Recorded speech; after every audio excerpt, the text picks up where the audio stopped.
Assalamualaikum warahmatullahi wabarakatuh. Innal hamdalillah nahmaduhu wa nasta'inuhu wa nastaghfiruh wa na'udzu billahi min shururi anfusina wa min sayyiati a'malina. Man yahdihillahu fala mudilla lahu wa man yudlil fala hadiya lahu. Asyhadu an la ilaha illallah wahdahu la syarika lahu wa asyhadu anna Muhammadan 'abduhu wa rasuluh sallallahu alaihi wa ala alihi wa sahbihi wa sallam. Para ikhwah wal akhwat, para jamaah yang dimuliakan Allah Azza wa Jalla, alhamdulillah malam ini kembali kita bermajlis di tempat yang mulia ini untuk membaca akhir dari pembahasan kita dari kitab Nurus Sunnah wa Dhulumat Al-Bid'ah. Pertemuan yang lalu kita telah membaca sampai pada poin yang ke-8, yakni pengaruh dan bahaya bid'ah dan pelaku bid'ah. Kita kemarin sampai pada poin ke-8. Sekarang masuk pada poin yang ke-9. Kata penulis rahimahullahu ta'ala, Syekh Dr. Sa'id ibn Ali ibn Wahb al-Qahtani rahimahullah, beliau mengatakan al-mubtadi'u istadraka 'ala syariah. Al-mubtadi', mereka orang-orang yang mengada-ngada bid'ah, mengada-ngada urusan agama, mereka itu istadraka 'ala syariah. Niatnya adalah menyempurnakan syariat. Jadi seakan-akan tidak percaya kalau syariat ini sudah apa? Sudah sempurna. Bagi mereka belum, harus ada apa? Penyempurnaan. Li'annahu bi bid'atihi nasaba nafsahu musyarri'an mukammilan lid-din. Karena ahlul bid'ah dan orang-orang yang membuat bid'ah itu, mereka telah mengangkat diri mereka sebagai musyarri'an, sebagai orang yang membuat syariat, mukammilan lid-din, untuk menyempurnakan agama. Wallahu azza wa jalla qad akmala ad-dina wa atamma ni'mah. Sedangkan Allah azza wa jalla telah menyempurnakan agamanya dan Allah yang menyempurnakan nikmatnya. Ya. Nah, orang-orang yang melakukan bid'ah, mereka seakan-akan tidak yakin bahwa agama ini telah sempurna, syariat ini telah sempurna, sehingga butuh tambahan dari mereka. Bayangkan mereka meninggal, datang lagi ahlu bid'ah yang lain, buat bid'ah baru lagi, karena menganggap belum apa? Belum sempurna, dan seterusnya.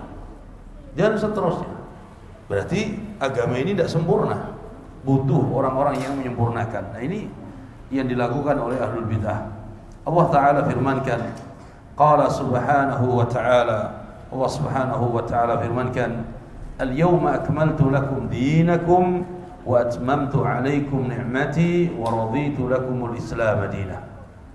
Pada hari ini, kata Allah, telah aku sempurnakan untukmu agama, aku sempurnakan bagimu nikmatku, aku ridhoi untuk kalian Islam sebagai agama.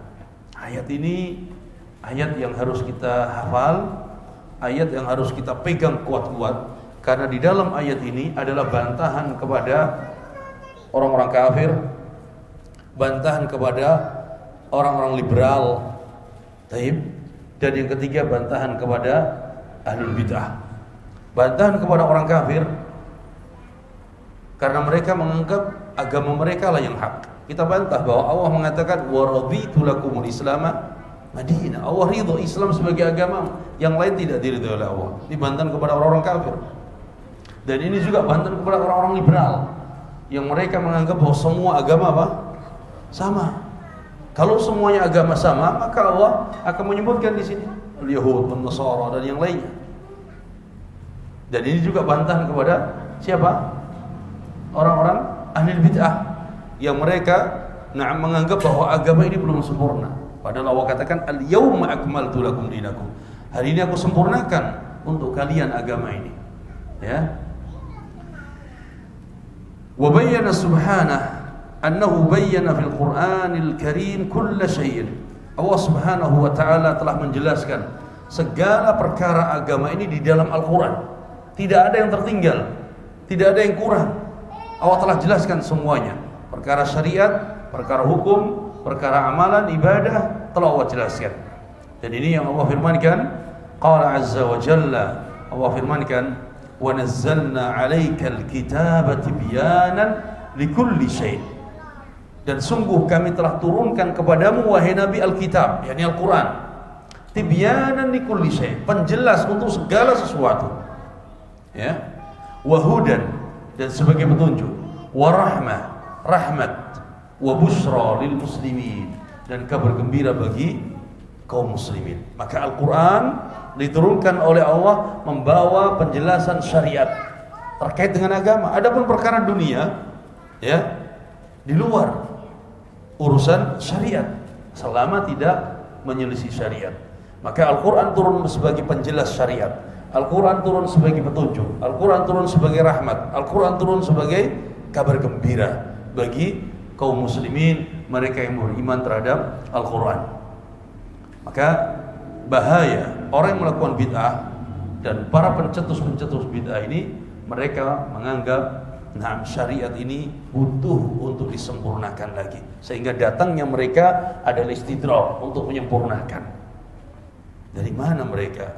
Ya, sebelum mereka pun ahlul bidah demikian, setelah mereka pun ahlul bidah demikian. Jadi enggak ada yang sempurna bagi mereka akhirnya. Nah, ini bahaya sekali, bertentangan dengan nas Al-Quran tadi. Kemudian yang ke-10, al-mubtadi'u yaltabisu alaihi al-haqq bil batil. Ahlul bid'ah, orang-orang yang melakukan bid'ah ini, ya, bercampur baur antara al-haq dan batil. Jadi mereka tidak bisa membedakan mana yang hak, mana yang batil. Ini ahlul bid'ah. Li'anna al-ilma nur, karena ilmu itu, ilmu Al-Quran, ilmu sunnah itu cahaya. Yahdillahu bihi man yasha' min ibadihi. Ilmu ini cahaya yang Allah akan berikan petunjuk kepada siapa yang Allah kehendaki dari hamba-hambanya. Ilmu ini adalah cahaya Allah. Allah akan berikan kepada siapa yang Allah kehendaki dari hamba-hambanya. Wal mubtadi'u hurimat taqwa allati yuwaffaqu sahibuha li isabatil haqq. Sedangkan ahlul bidah, mereka terhalangi dari ketakwaan. Padahal ketakwaan itulah yang menjadi sebab seorang akan diberikan taufik oleh Allah sehingga amaliyahnya sesuai dengan kebenaran. Sedangkan ahlul bidah, mereka terhalangi dari takwa.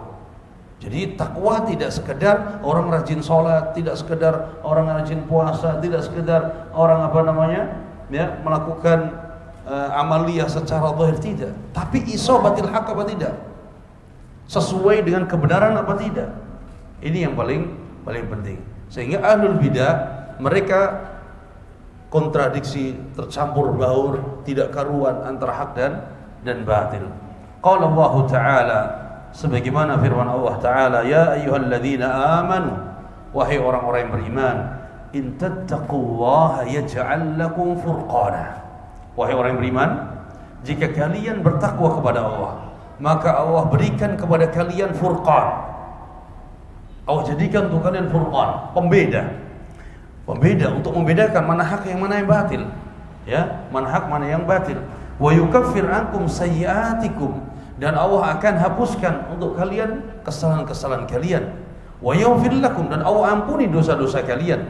Wallahu dzul fadlil 'adzim, dan Allah memiliki karunia keutamaan yang agung. Maka syarat untuk mendapatkan furqan, sebagian ulama menyebutkan furqan di sini adalah ilmu. Sebagian ulama menyebutkan ilmu. Maka syarat untuk mendapatkan ilmu, mendapatkan furqan adalah bertakwa. In tattaqullaha yaj'al lakum furqana. Kalau kalian bertakwa kepada Allah, Allah akan jadikan untuk kalian furqan, pembeda. Makanya para ulama yang menuliskan kitab-kitab tentang masalah adab thalibil ilmi, adab bagi penuntut ilmu, ya, setelah ikhlas adalah takwa. Setelah ikhlas dalam menuntut ilmu adalah takwa.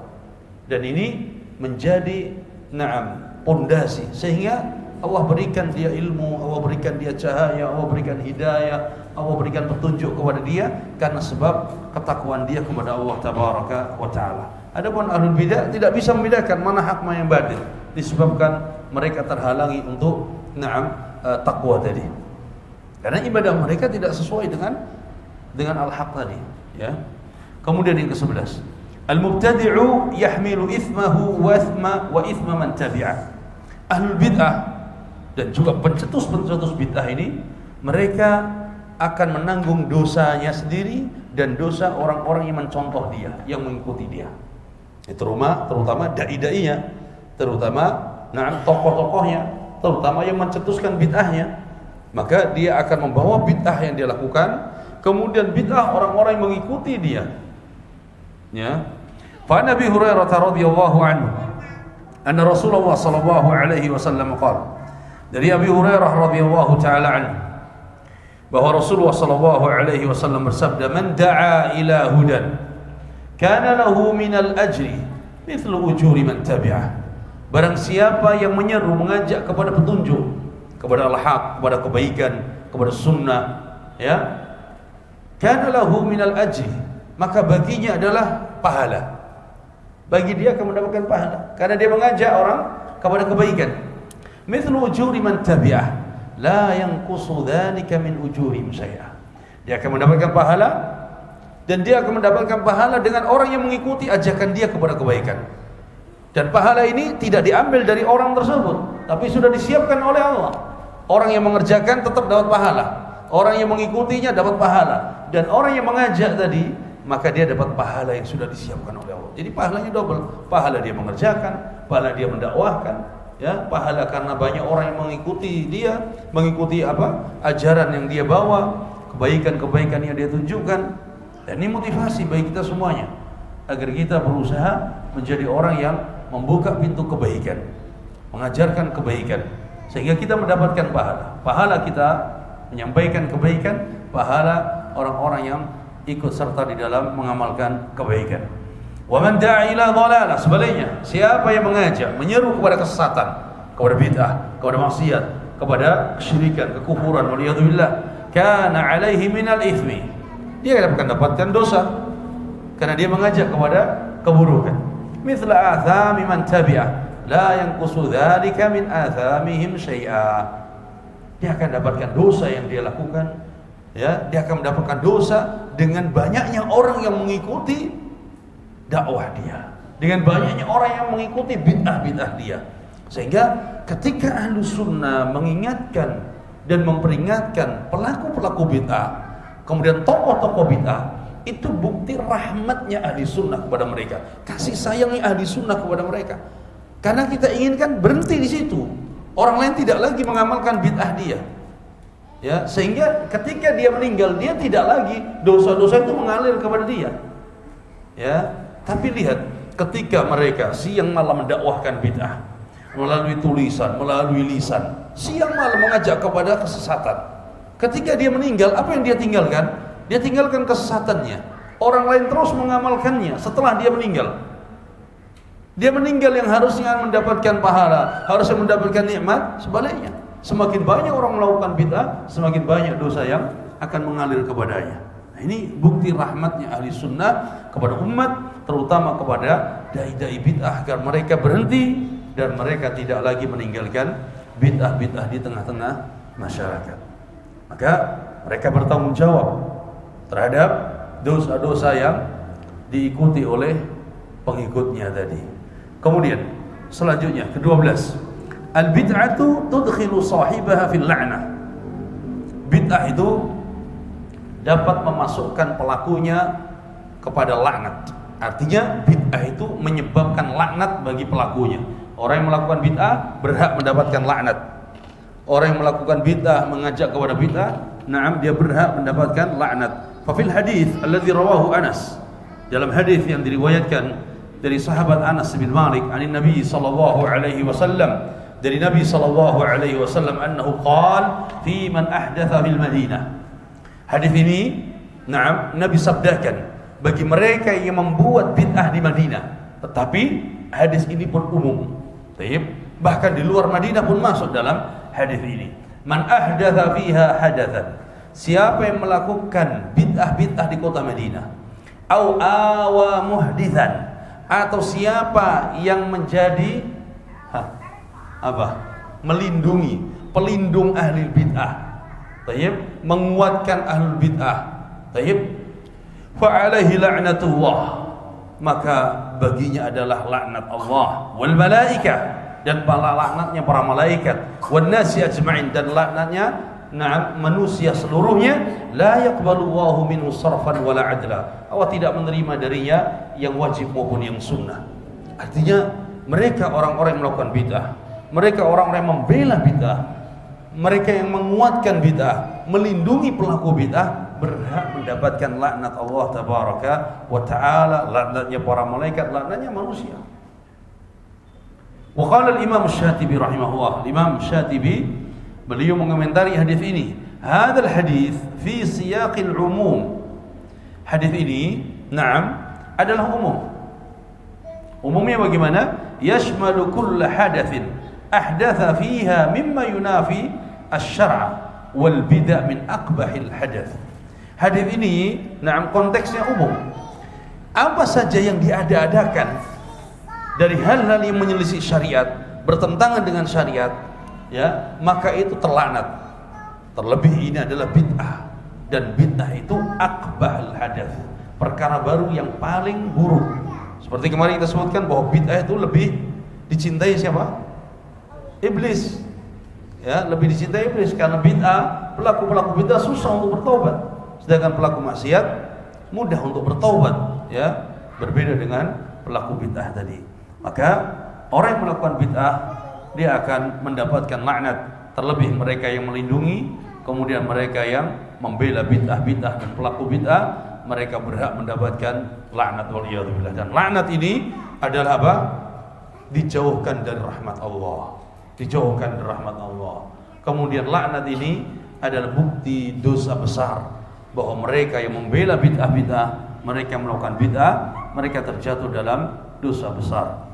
Kemudian selanjutnya ke-13, al-mubtadi'u yuhalu bainahu wa bainas syurbi min haudin nabiy sallallahu alaihi wasallam. Al-mubtadi' ahlul bid'ah, ya, yuhalu bainahu wa bainas syurbi, mereka akan dihalangi antara mereka dengan meminum dari haudin Nabi sallallahu alaihi wasallam, telaga Nabi. Ahlul bid'ah tidak bisa mereka minum dari haud Nabi, telaga Nabi kelak yaumul qiyamah, pada hari kiamat. Jadi ini rugi sekali, karena orang yang meminum dari air telaga haud la yadma'u ba'daha abada, tidak akan pernah haus selama-lamanya. Kalau sudah minum telaga haud, kata Nabi, tidak akan haus selama-lamanya. Tapi kalau dia masuk surga, masih suka minum enggak? Mau minum enggak? Mau. Karena orang minum itu tidak mesti dia haus. Antum sudah minum es teh, ada lagi es cincau, masih mau, padahal udah minum tadi, udah haus sudah, tapi karena ada lagi, ada yang lebih nikmat, cicipi terus. Hakata, ya. Tapi ahlul bidah tidak lagi bisa, mereka terhalang untuk bisa minum dari telaga haud. Fa an Sahl bin Sa'd radhiyallahu anhu an Nabi sallallahu alaihi wasallam annahu qala, diriwayatkan dari sahabat Sahl bin Sa'd radhiyallahu anhu dari Nabi sallallahu alaihi wasallam, beliau bersabda, ana faratukum 'alal haud. Nabi katakan, aku tunggu kalian di telaga haud. Siapa yang menunggu? Nabi sallallahu alaihi wasallam. Man warada syarib, wa man syarib lam yadma abada. Orang yang bisa sampai telaga haud, maka dia bisa minum. Baik. Dan siapa yang meminum darinya, lam yadma abada, tidak akan pernah haus selama-lamanya. Wala yaridanna alayya aqwamun, dan sungguh akan datang sekelompok manusia, ya, mendekat ke telaga haud. A'rifuhum wa ya'rifuni, aku mengerti, aku mengenali sifat-sifat dan ciri mereka, bahwa mereka adalah umat Nabi. Wa ya'rifuni, dan mereka pun mengenali aku. Thumma yuhalu baini wa bainahum, sebelum sampai kepada Nabi ada penghalang. Baini wa bainahum, di antara aku dan mereka ada penghalang, tidak bisa sampai kepada Nabi. Nabi melihat, tahu kalau itu umatnya, mereka pun tahu itu nabinya, tapi apa? Ada penghalang, tidak bisa sampai. Wa fi lafdhin, dalam sebagian riwayat, fa'aqul, kemudian Nabi mengatakan, innahum minni, ya Allah, mereka itu dari umatku, ya Allah, mereka itu dari umatku. Fayuqal, kemudian dikatakan, innaka la tadri ma ahdathu ba'dak, wahai Nabi, engkau tidak tahu apa yang mereka perbuat setelah engkau meninggal. Apa yang mereka lakukan setelah engkau meninggal? Mereka mengada-ngada, ahdathu, mengada-ngada dalam perkara agama. Ini bukti bahwa Nabi tidak tahu perkara gaib. Nabi meninggal sudah selesai. Ya, Nabi tidak tahu perkara gaib. Fa'aqul, maka aku pun menjawab, kata Nabi, suhqan liman ghayyara ba'di. Celaka dan celaka siapa saja yang merubah setelahku, merubah syariat, menambah, mengurangi, ya. Nah, ini siapa? Ahlul bid'ah, menambah dan mengurangi syariat. Nabi katakan suhqan, merugi dan celaka orang-orang yang merubah syariat setelahku. Wa an Syaqiq bin Abdullah radhiyallahu anhu an Nabi sallallahu alaihi wasallam qala, diriwayatkan juga dari Syaqiq bin Abdullah radhiyallahu anhu dari Nabi sallallahu alaihi wasallam, ya Rabb, ashabi. Ketika Nabi tahu umatnya terhalangi, tidak bisa sampai, Nabi mengatakan, ya Rabb, ashabi, mereka itu sahabatku.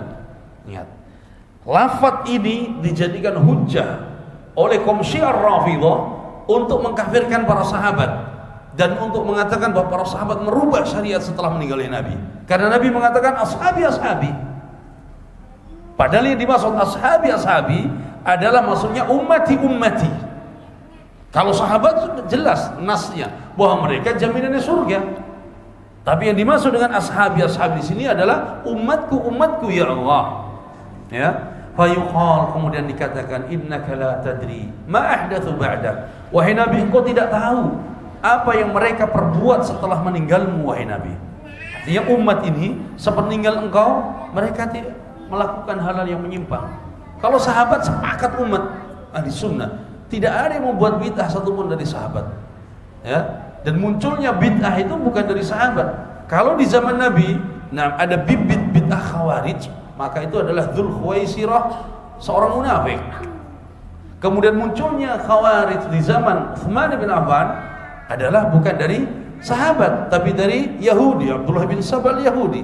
Kemudian munculnya khawarij di zaman Ali bin Abi Thalib adalah bukan sahabat, tapi mereka yang murid-muridnya sahabat. Di antaranya adalah Abdurrahman bin Muljim dan lain-lainnya. Jadi tidak ada satupun sahabat yang yang membuat bid'ah tadi. Kalau ada bilang, oh ada yang buat bid'ah, siapa? Bilal bin Rabah katanya. Bilal bin Rabah buat bid'ah. Apa bid'ahnya? Setiap habis wudu dia salat 2 rakaat. Ini bukan bid'ah, tapi ini sunnah taqririyah. Ini adalah sunnah yang disetujui oleh Nabi.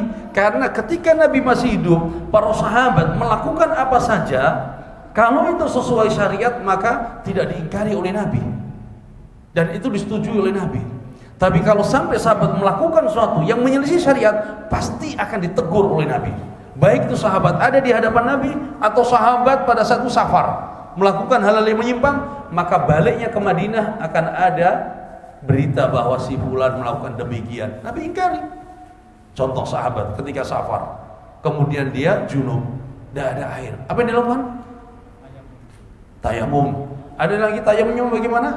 Berguling-guling di pasir. Dia pikir seperti itulah mandi untuk janabahnya. Padahal safar, Nabi tidak tahu kan? Tapi ketika sampai kepada Nabi disampaikan kabar tersebut, diingkari sama Nabi. Tapi kalau seandainya Nabi setuju, maka itu adalah sunnah takririyah. Nah, apa yang dilakukan oleh Bilal bin Rabah ini adalah takririyah. Makanya sunnah itu ada 4. Sunnah qauliyah, apa yang diucapkan Nabi. Fi'liyah, apa yang diperbuat oleh Nabi. Kemudian takririyah, apa yang disetujui oleh Nabi dari para sahabat yang mereka melakukan di zaman Nabi masih hidup dan wahyu masih turun, belum terputus. Kemudian ada sunnah apa? Sifat Nabi SAW. Maka kalau hari ini, kalau begitu kami bisa dong berbuat. Bilal aja bisa. Ya siapa nabinya sekarang? Siapa yang mau menyetujui perbuatan kalian? Maksudnya? Maka tidak benar kalau ada sahabat melakukan bid'ah dan sebagainya. Maka dia yang bid'ah, ya, karena dia punya keyakinan yang salah terhadap para sahabat. Naam.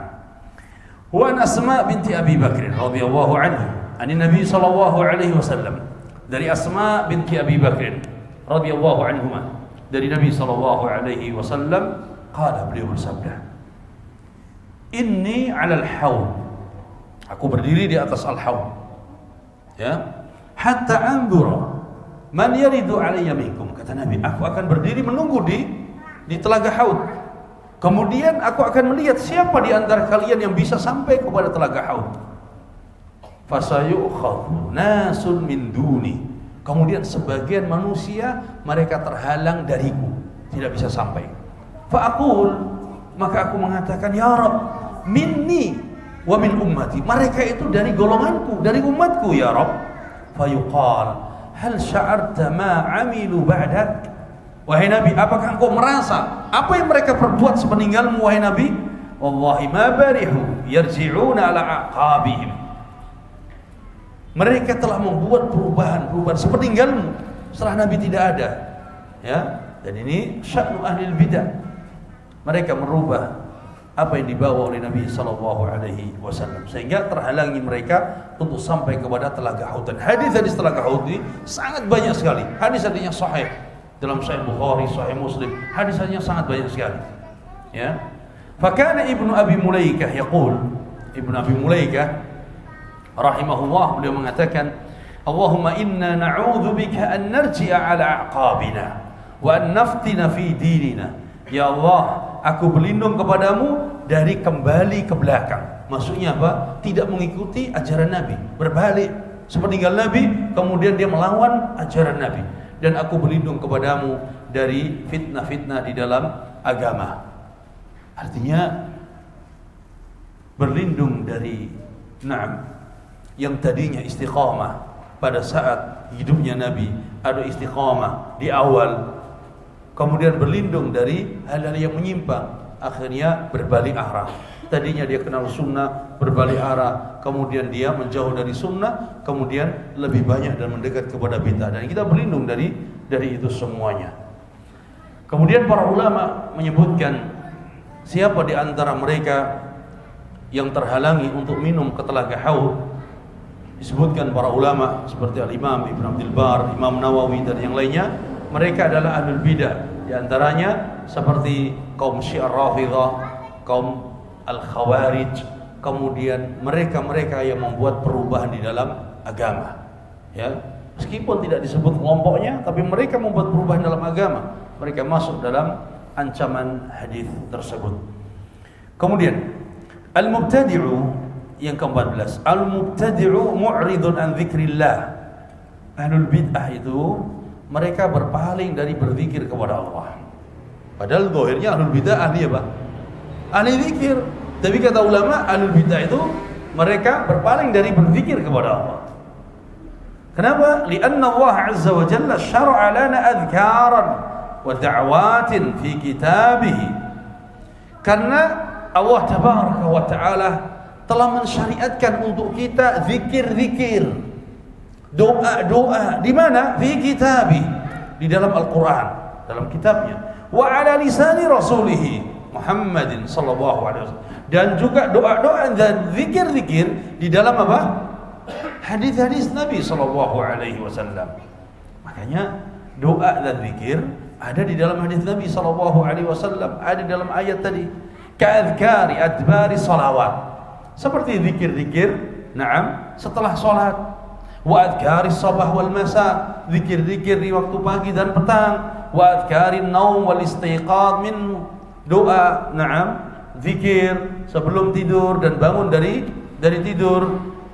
Wa minha ma huwa mutlaq lam yuhaddad bi zamanin wala makan. Dan ada zikir-zikir yang tidak terikat, terbatas dengan waktu dan tempat tertentu. Jadi mutlak, antum mau zikir di waktu kapan saja, kemudian di mana saja. Ada zikir-zikir yang mutlak, ada zikir-zikir yang muqayyad, terikat dengan waktu dan tempat. Maka ya ahlul bidah dikatakan mereka berpaling dari berzikir kepada Allah karena zikir mereka tidak sesuai zikir zikir yang diajarkan di dalam Al-Quran maupun Sunnah. Lah zikirnya gimana sekarang? Yang antum tahu zikirnya gimana? Ya, mana di Al-Quran zikir? Ya. Qala Allah Azza wa Jalla. Allah Azza wa Jalla firmankan, ya ayyuhalladzina amanu dzkurullaha dzikran katsira wasabbihuhu bukratan wa asila. Wahai orang-orang yang beriman, berzikirlah kepada Allah dengan zikir yang banyak. Bertasbihlah, berzikirlah di waktu pagi dan di waktu petang. Syekh Sa'id bin Ali bin Wahab Al-Qahtani, penulis kitab ini, beliaulah yang menulis kitab apa? Hisnul Muslim. Ya, kita kenal Hisnul Muslim, zikir dan doa sebagai benteng seorang muslim, itu beliau yang nulis ini. Subhanallah, kitab yang kecil, ya, kitab saku yang kecil, buku doa dan zikir. Manfaatnya luar biasa. Manfaatnya dicetak dengan ratusan bahasa. Ya, mulai dari cetak yang dijual sampai cetak yang gratis. Dan ini luar biasa manfaatnya. Sampai-sampai Allahu a'lam, ada syekh yang bercerita ketika beliau meninggal rahimahullahu taala, beberapa tahun lalu beliau meninggal. Ada yang bercerita bahwa Syekh Utsaimin rahimahullah, beliau berharap seandainya saat itu beliau menulis kitab seperti kitab Hisnul Muslim yang manfaatnya luar biasa. Bukan hanya orang yang kenal sunnah, orang awam pun dia baca Hisnul Muslim. Bawakan ayat, bawakan doa zikir dari Al-Quran dan sunnah Nabi SAW.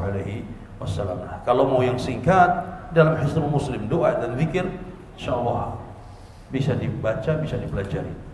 Mau yang lebih besar lagi, Al-Imam Nawawi dia tulis kitab satu jilid tebal namanya Al-Adhkar, ya, zikir-zikir, lebih tebal lagi Imam Nawawi, dan beliau pun banyak merujuk kepada kitab Al-Adhkar dari Imam An-Nawawi rahimahullahu taala.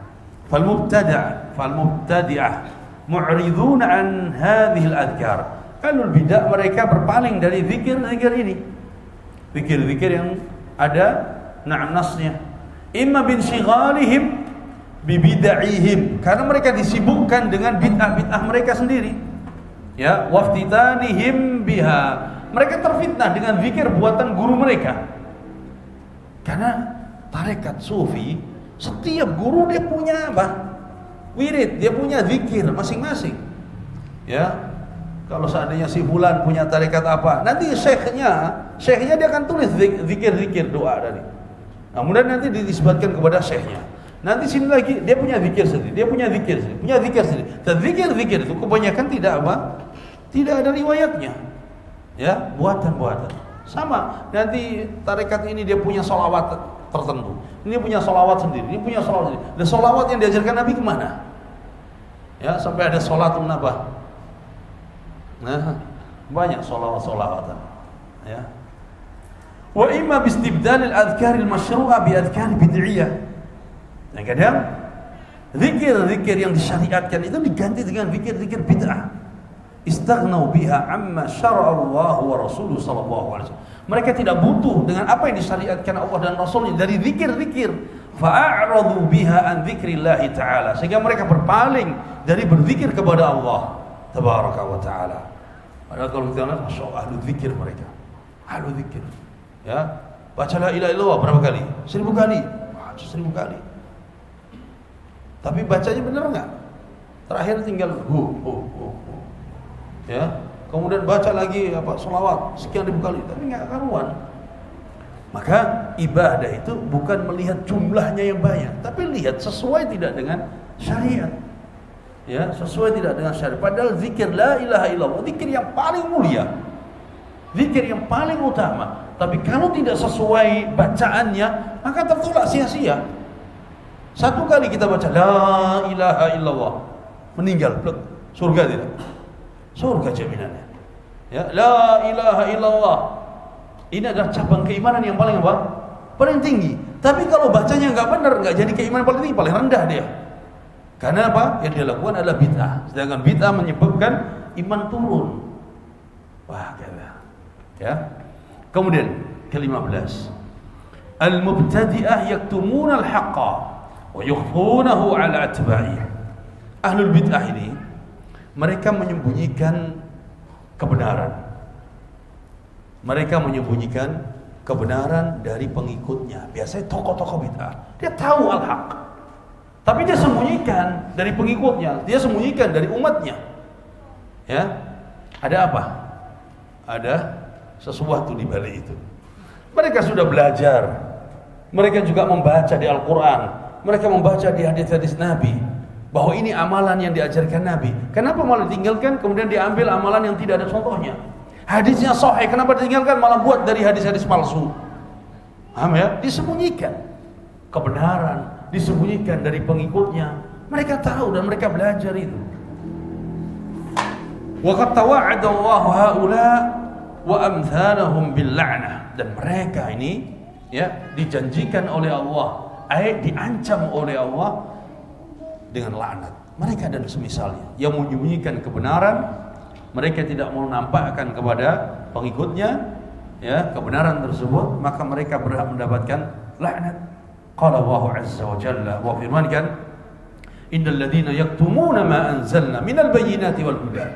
Sesungguhnya orang-orang yang menyembunyikan apa yang telah kami turunkan dari penjelasan-penjelasan dan petunjuk, min ba'di ma bayyanahu lin-nasi fil kitab.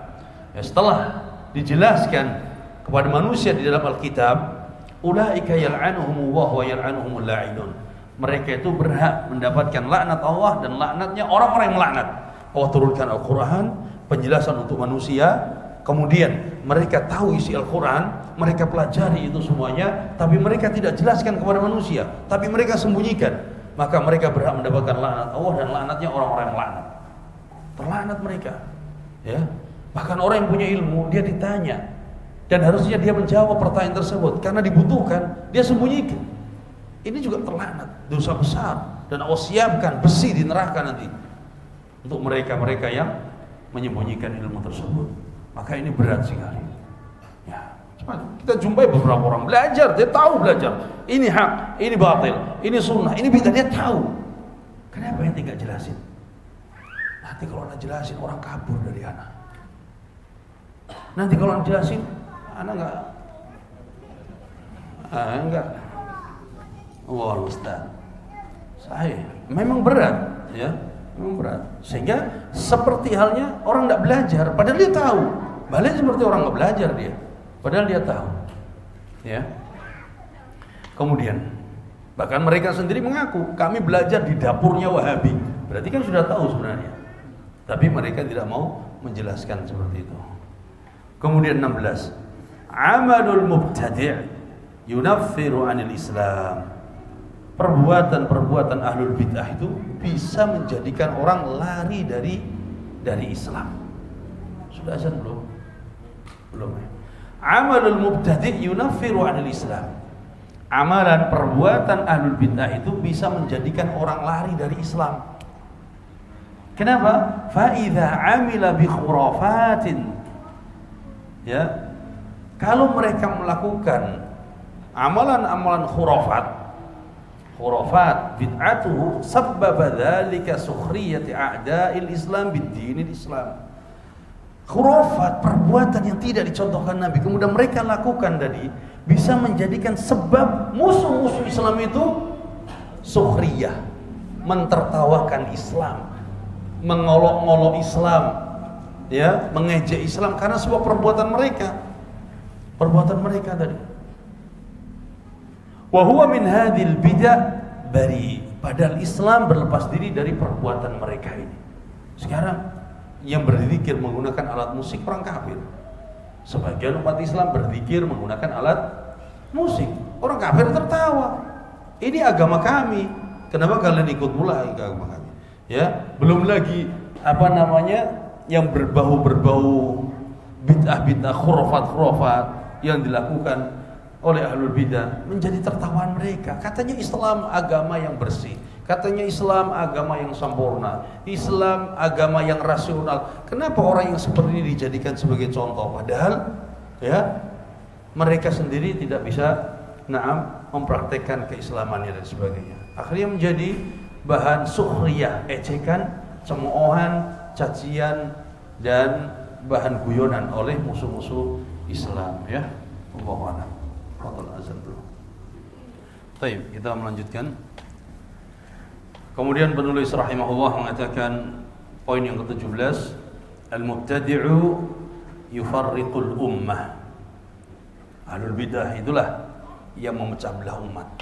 Nah, mereka suka menuduh bahwa kalian pemecah belah umat. Terbalik, yang memecah belah umat itu ahlul bidah. Ya.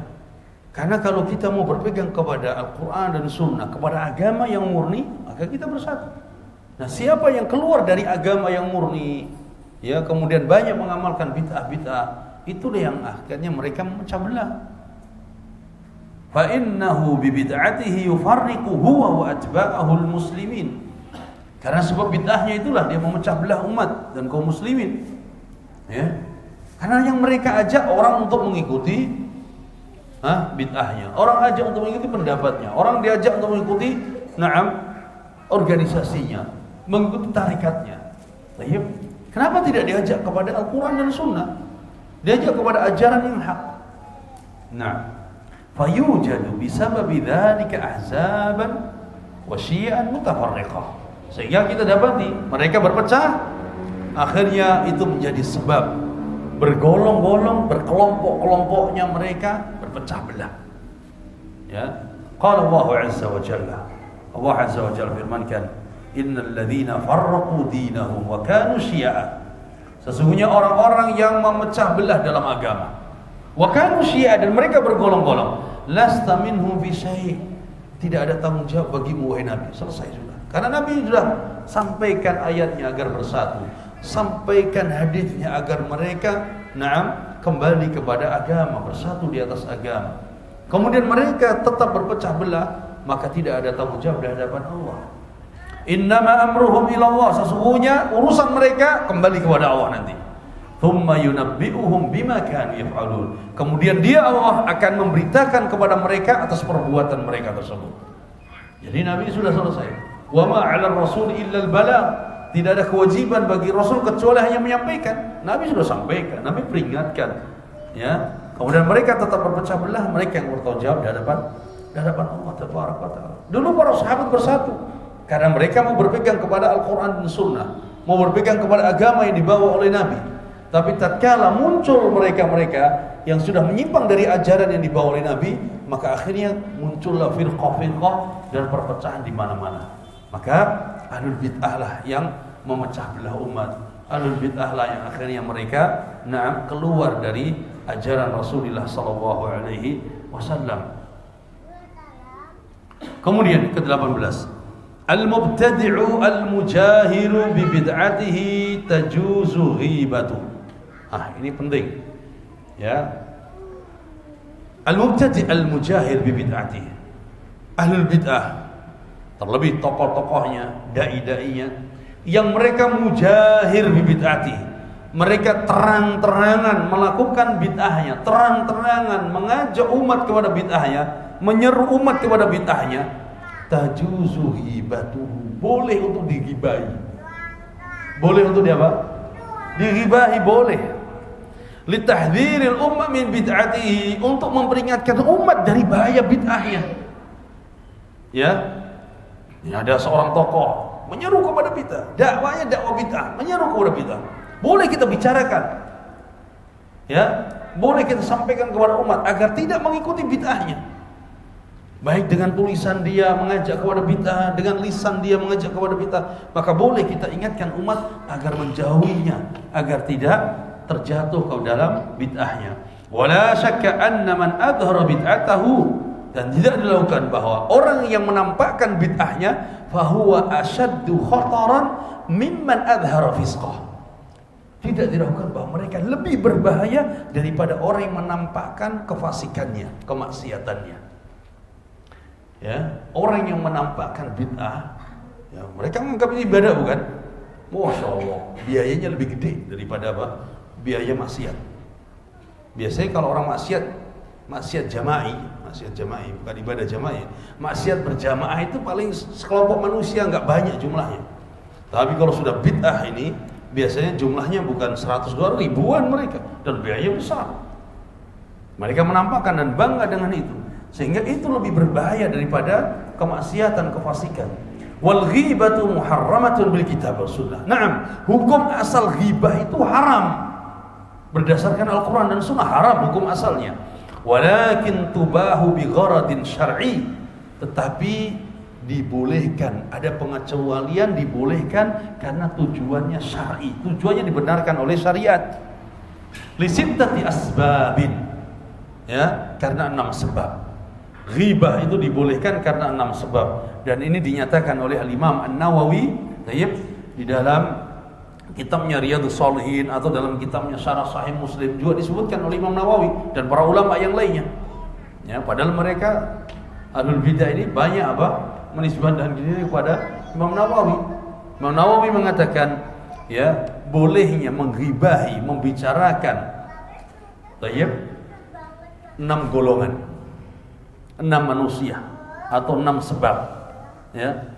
Yang pertama, at-tadhallum wal isti'anah 'ala taghyir al-munkar wal istifta' wa tahdhir al-muslimin min asy-syarr wa idza jahara bi fisqihi wa bid'atihi wa ta'rif. Ada 6. Yang pertama tadhallum. Orang yang melakukan kezaliman, maka boleh untuk dibicarakan agar orang berhati-hati dari kezalimannya dan agar dia berhenti dari perbuatan zalimnya. Wal isti'anah 'ala taghyiril munkar, dan orang yang meminta pertolongan tujuannya untuk mengingkari kemungkaran, untuk merubah kemungkaran. Maka dia boleh menyebutkan di sana ada kemungkaran yang melakukan ini dan itu, disebutkan, ya. Wal istifta, orang yang minta fatwa, minta jawaban ilmu. Ya, dia harus menceritakan kejadiannya sehingga seorang yang berfatwa dia tahu dan punya gambaran apa yang terjadi, ya, sehingga dia bisa menyampaikan jawabannya. Wa tahdhirul muslimin minasyarr, dan untuk memperingatkan kaum muslimin dari bahaya. Ya. Wa idza jahara bi fisqi, dan untuk membicarakan orang yang dia terang-terangan melakukan kefasikan dan maksiat. Wa bid'atihi, dan melakukan bid'ahnya. Kemudian wa ta'rif, dan tujuannya untuk menjelaskan, untuk ta'rif. Ta'rif di sini maksudnya nanti kita sebutkan. Ta'rif di sini untuk menjelaskan pengertian. Jadi ana mau ke kampung si A, cari teman ana namanya si B. Ketemu orang di sana, Pak, rumahnya si B mana? Tidak tahu saya. B yang perutnya maju, yang botak sebelah seumpamanya, ya. Orang taunya gitu kan. Ini doanya kan membicarakan dia, tapi karena tujuannya untuk ta'rif, sehingga oh iya, kalau itu rumahnya sampai masjid, nggak ada lagi di kampung ini kecuali si itu. Nah, udah tahu, namanya ta'rif. Maka itu dibolehkan. Wa qad jama'a ba'dhum hadhihi al-umuri sittah fi qawlihi, dan 6 hal tadi dikumpulkan dalam sebuah bait. Al-qadhu laysa bi ghibatin fi sittatin. Mencela dan membicarakan seorang itu bukan dianggap bid'ah dalam 6 perkara. Mutadhallim, membicarakan orang yang berbuat zalim, ya. Mu'arrafin tadi untuk menjelaskan menjelaskan, ya, mengenalkan seorang tadi. Wa muhadzirin, untuk memperingatkan orang dari bahaya bid'ah tadi. Wa mujahiri fisqan, orang yang terang-terangan melakukan kefasikan dan kemaksiatan. Wa mustaftin, dan orang yang meminta fatwa. Wa min talabil i'anah fi izalati munkar, dan orang yang meminta bantuan di dalam mengingkari kemungkaran. Seorang istri, dia datang ke hakim, ya, dia menceritakan kezaliman suaminya. Boleh tidak? Boleh, dan harus ceritakan sehingga hakim tahu, punya gambaran. Tapi untuk menghukuminya, maka tidak disebut ghibah. Kemudian suami didatangkan, ceritakan juga. Nah, sehingga tahu permasalahannya sama seperti tadi. Ya, selama itu kemaslahatannya untuk kemaslahatan syar'i dan bukan untuk mendolimi, maka itu hukumnya dibolehkan tadi. Kan sebagian orang katakan, kalian ini ahli ibadah, kalian ini rajin ngaji, tapi kalian bicarain orang terus, ya. Padahal orangnya sudah mati lagi. Orangnya sudah mati, tapi pikiran dia, bid'ah dia bergentayangan di tengah-tengah umat, lebih berbahaya daripada setan. Setan tidak nampak, tapi pikiran dia ini yang berbahaya. Makanya para ulama sampai hari ini mereka terus memperingatkan umat dari bahaya ahli bid'ah, meskipun sudah meninggal orangnya, karena buku-bukunya terus dicetak, kajian-kajiannya terus diupload. Akhirnya, para ulama pun berbicara sehingga umat ini selamat dari bid'ah yang dia lakukan. Kemudian 19, al-mubtadi'u muttabi'un li hawa mu'anidun li syar'i. Mubtadi', ahli bid'ah ini adalah hakikatnya mengekor hawa nafsu. Ya, mengekor hawa nafsu dan enggan untuk mengikuti syariat. Menentang syariat. Wa musyaqun lah. Ya. Mereka tidak mau mengikuti syariat, tidak mau berjalan sesuai syariat. Karena yang diikuti hawa nafsunya. Ketika diturunkan atau disampaikan kepada mereka nas-nas Al-Quran dan Sunnah, mereka akan meninggalkannya, mengikuti hawa nafsunya. Ini ahli bid'ah. Kemudian yang terakhir 20, al-mubtadi'u qad nazzala nafsahu manzilatal al-mudahi lisyari'. Ahli bid'ah dan tokoh-tokohnya itu hakikatnya dia menempatkan dirinya sebagai apa? Sebagai lawan dari syariat. Karena dia membuat syariat baru, dia membuat praktek ibadah yang baru. Jadi dia menempatkan diri untuk melawan Allah dan Rasulnya yang membuat syariat. Lianna Allah wada'a syara'i'a. Karena Allah yang membuat syariat ini. Wa alzamal mukallafina bil jari' ala sunaniha. Dan Allah yang perintahkan manusia untuk berjalan mengikuti aturannya. Allah yang ciptakan kita, Allah yang buat syariat untuk kita, dan kita diperintahkan mengikuti syariatnya. Kenapa muncul ahlul bid'ah membuat syariat baru, tapi menambah dan mengurangi? Maka seakan-akan dia menempatkan dirinya untuk melawan Allah tabaraka wa taala. Ini sangat berbahaya sekali. Maka Syekh mengatakan, wallaha as'al li wa li jami'il muslimin al-'afwa wal 'afiyah fid dunya wal akhirah. Syekh berdoa kepada Allah tabaraka wa taala untuk kita dan seluruh kaum muslimin. Ya, beliau berdoa agar Allah memberikan kepada kita ampunan, keselamatan dunia dan akhirat. Allah memberikan keteguhan kepada kita di atas agama dan sunnah Nabi-Nya di dunia dan di akhirat. Wa sallallahu wasallam wa barak ala nabiyyina Muhammadin wa ala alihi wa ashabihi wa man tabi'ahum bi ihsanin ila yaumiddin. Dan ini akhir dari risalah Nuris Sunnah wa Dhulumati Al-Bid'ah. Mudah-mudahan apa yang kita baca ini bermanfaat, dan mudah-mudahan kita dijauhkan dari bid'ah-bid'ah dan kita diteguhkan di atas sunnah Nabi sallallahu alaihi wasallam. Dan insyaallah nanti kita akan lanjutkan pertemuan yang akan datang dengan kitab yang lain. InsyaAllah tabaraka wa ta'ala nanti diumumkan oleh teman-teman panitia ya. InsyaAllah mudah-mudahan ini bermanfaat, dan kita lanjut pada pertemuan yang akan datang tahun depan. InsyaAllah kita lanjut. Udah tahun baru ya, tahun baru insyaallah. Barakallahu fikum. Subhanaka Allahumma bihamdika asyhadu an la ilaha illa anta astaghfiruka wa atubu ilaik. Assalamualaikum warahmatullahi